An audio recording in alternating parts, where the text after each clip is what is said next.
नमस्कार दोस्तों, आज हम बात करने वाले हैं एक प्लॉट के बारे में। अगर आपके पास अच्छा खासा अमाउंट है तो एक प्लॉट आप खरीदते हो तो उसकी क्या कीमत होती है 15 से 20 साल बाद में। अगर वही पैसा आप म्यूचुअल फंड में इन्वेस्टमेंट करते हैं तो वहाँ पर क्या रहती। और प्लॉट खरीदना सभी को अच्छा लगता है, सभी चाहते हैं कि मेरा प्लॉट एक ऐसी जगह में हो, कॉर्नर पे हो, एक बर्फी वाला प्लॉट साइज में हो। तो प्लॉट एक भावनात्मक रूप से जुड़ा हुआ है और हमें बहुत ही अच्छा लगता है। पर हम कैलकुलेशन के हिसाब से देखते हैं कि वास्तव में प्लॉट खरीदना ज़्यादा बेटर होता है या म्यूचुअल फंड में हम पैसा लगाते हैं वहाँ हमारा पैसा ज़्यादा बन पाता। तो हम देखते हैं कैलकुलेट करके कि मान लीजिए आपने 25 लाख रुपए का एक प्लॉट खरीदा है। आपका मनपसंद प्लॉट है, बर्फी साइज और कॉर्नर की साइज, बर्फी टुकड़े वाला और कॉर्नर की जगह का प्लॉट है। आपने 25 लाख रुपए में खरीद लिया। आपके पास 25 लाख रुपए यहाँ पर नगद कैश थे और खरीद लिया। 15 से 20 साल बाद में इस प्लॉट की आप क्या कीमत मानते हो? तो फिक्स कीमत हम न मान सकते, क्योंकि लोकेशन के हिसाब से जहां पर आपने जो प्लॉट खरीदा है उसी हिसाब से इसकी कीमत हो सकती है।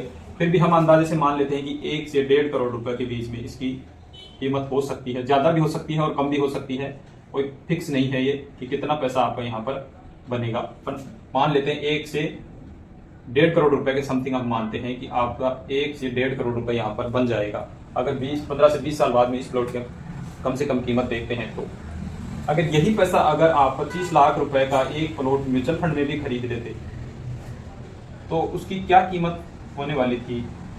यही 25 लाख का एक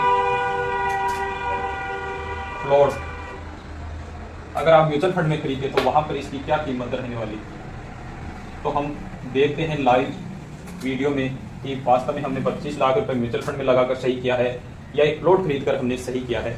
तो ओपन करते हैं और देखते हैं कि वास्तव में जो प्लॉट हमने 25 लाख रुपए का जो ख़रीदा था वो कितना हो जाता अगर हम कर उसमें वहाँ। तो उसकी कीमत हमने 1 से 1.5 करोड़ रुपए मानी थी। अगर हम 20 साल बाद में देखते हैं, अगर 25 लाख का जो प्लॉट ख़रीदा था उसकी क्या कीमत रहने वाली थी अगर म्यूचुअल फंड में हमें प्लॉट खरीदते। अगर हम म्यूचुअल फंड में यही प्लॉट खरीदते तो 20 साल बाद में ये कीमत हो जाती, आपके सामने है 25 लाख की 5,18,41,969 रुपये हो जाती। यह है म्यूचुअल फंड में प्लॉट खरीदने की ताकत। और वहाँ पर आपका पैसा बना है मात्र 1 से 1.5 या 2 करोड़ रुपए तक भी बन सकता है। यहाँ पर पैसा बना है आपका 20 साल में 5,18,00,000 रुपए बना है।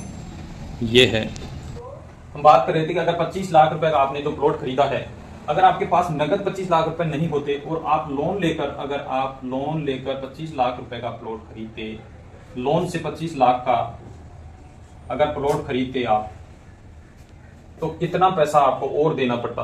अगर लोन लेते तो आपको 15 से 20 साल में 25 लाख रुपए ही ब्याज के और देने पड़ते।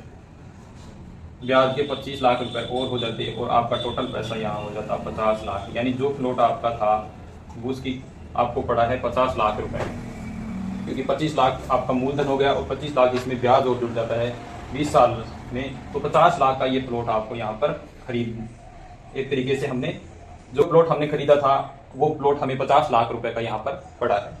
और अगर हम इसकी ईएमआई की बात करते हैं तो 20,000 रुपए हमारी मंथली ईएमआई आती है। यहाँ पर 20,000 रुपए मंथली ईएमआई निकल के आती है जो हमें कंटिन्यू 20 साल तक पे करनी है। अगर हम यही पैसा 20,000 रुपए अगर हम म्यूचुअल फंड में लगाते या इससे भी कम में लगाते तो हमारा कितना पैसा बनने वाला था? अगर लोन से 25 लाख रुपए लिए होते और उसकी ईएमआई बनती है 20,000 रुपए पर मंथ बनती है। और अगर आप म्यूचुअल फंड में ही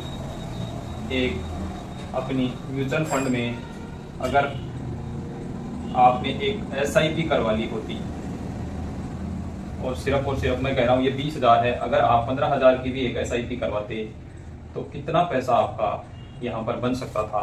क्या प्लॉट की कीमत ज़्यादा रहती या एसआईपी की कीमत ज़्यादा रहती? आइए देखते हैं लाइव प्रूफ के साथ किसी वीडियो में।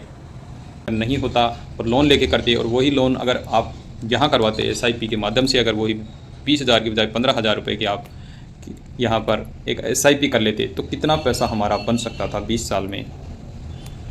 अगर 15,000 रुपये की एसआईपी आप 20 साल तक करवाते तो भी आपका लगभग 3 करोड़ रुपए यानी 1.5 करोड़ से डबल पैसा यहाँ पर आपका बन सकता था। यहाँ पर आप ऐसे ही 2 प्लॉट खरीद सकते थे और न आपको कोई ब्याज देने की ज़रूरत थी, न और कुछ, न आपके ऊपर इतना भार होता ब्याज का। यहाँ पर आप देख लीजिए 2,94,77,255 रुपये यहाँ पर हमारे बन चुके हैं। अगर 15 साल में हम देखते, 15 से 20 साल की बात की थी तो 20 साल में 15 साल में ये कितना पैसा बन गया होता? अगर 15 साल में हमारा 2 करोड़ रुपए बन गया होता, तब भी हम 50 लाख प्रॉफिट में होते, क्योंकि 1 से 1.5 करोड़ रुपए हमने प्लॉट की कीमत मानी है। तो SBI फंड ने दिया है 2 लाख रुपए का यहाँ फंड बनाया है 27, अगर 15 साल तक जमा करते हैं तो, और हमारा 27 लाख रुपए जमा होता है, और वहाँ पर 50 लाख आपका जमा हुआ था 20 साल में। यहाँ 27 लाख के 2 करोड़ रुपए बने हैं। DSP वाले ने 1 करोड़ 73 लाख रुपए बनाए हैं। ऐसे ही फ्रैंकलिन इंडिया वाले ने 1 करोड़ 68 लाख बनाए हैं। क्वांट वाले ने 1 करोड़ 63 लाख बनाए हैं। कोटक वाले ने 1 करोड़ 65 लाख बनाए हैं। HDFC वाले ने 1 करोड़ 46 लाख। ICICI वाले ने 1 करोड़ 30 लाख। सुंदरम, और सबसे मिनिमम जो रिटर्न दिया है वो है 1 करोड़ 13 लाख रुपए का। अगर 15,000 रुपये की इन्वेस्टमेंट भी करते आप, तो यहाँ पर आपके प्लॉट की कीमत का पैसा तो यहाँ पर भी आ जाता। अगर कम से कम 1 करोड़ 13 लाख रुपए यहाँ पे भी आपके बन सकते। तो ये है दोस्तों कंपाउंडिंग की पावर। अगर वीडियो में दी गई जानकारी आपको अच्छी लगी हो, तो आप भी अपना इन्वेस्टमेंट करके एक अच्छा खासा अमाउंट बना सकते हैं। इसी के साथ जय हिंद, जय भारत दोस्तों।